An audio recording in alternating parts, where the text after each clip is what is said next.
ছাত্রলীগ ওবায়দুল কাদের কথায় ঢাকা বিশ্ববিদ্যালয়ে মেসাকার চালালো, যে ছাত্রলীগ আসাদুজ্জামান খানের উস্কানিতে গোটা বাংলাদেশের যুবলীগ সহ হত্যাযজ্ঞ চালালো, তাদের বিচারে দেশের মাটিতে হবে না?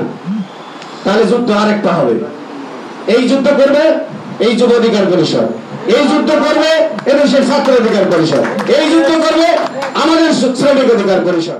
আমরা যখন ৩রা আগস্ট শহীদ মিনারে সারা দেশ থেকে গণ অভ্যুত্থানের আহ্বান করা হলো, তখন ৩ তারিখে আরেকটা ঘটনা ঘটেছে। সেনাবাহিনীর একটা মিটিং হয়েছে।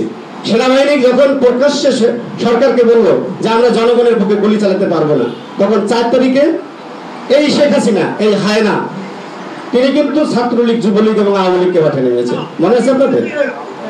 এই যখন এদেশের প্রশাসন শেখ হাসিনাকে সহযোগিতা করতে অপরগত প্রকাশ করলো, তখন শেখ হাসিনা গোটা জাতিকে, গোটা ভিন্নমতের রাজনীতিকে ধ্বংস করে দেওয়ার জন্য ছাত্রলীগ, আওয়ামী লীগ এবং যুবলীগকে নামিয়েছিল।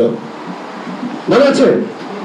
তার মানে তারা প্রকাশ্যে, এবং সেদিন শত শত লোককে পিটিয়ে মারা হয়েছিল।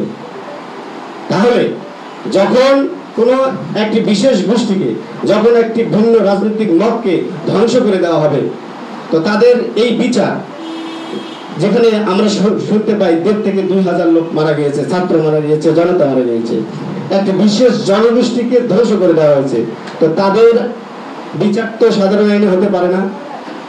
তো আমরা যেটা বলতে চাই, আন্তর্জাতিক অপরাধ ট্রাইব্যুনাল আছে, এই আন্তর্জাতিক অপরাধ ট্রাইব্যুনালে ইতিমধ্যে ৫ জন প্রসিকিউটর নিয়োগ দেওয়া হয়েছে, আরো নিয়োগ দেওয়া হবে।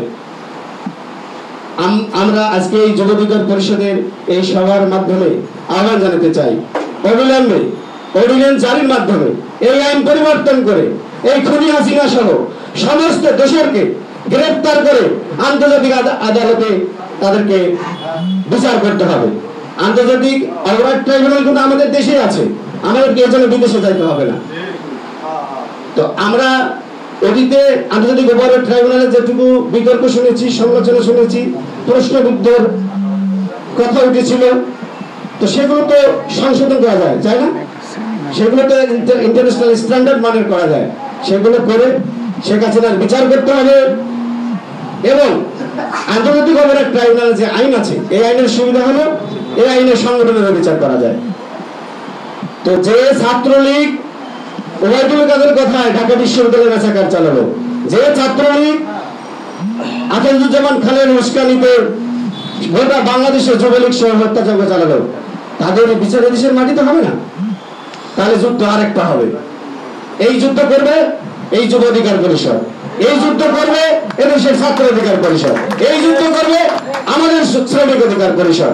যুদ্ধ আরেকটা হবে, এবং আমরা গণ অধিকার পরিষদ সহ এখানে যারা যুব সংগঠনের বিভিন্ন নেতৃবৃন্দ আছেন, তাদেরকে আমরা অনুরোধ করবো যে আরেকটা লড়াইয়ের প্রস্তুতি নেন।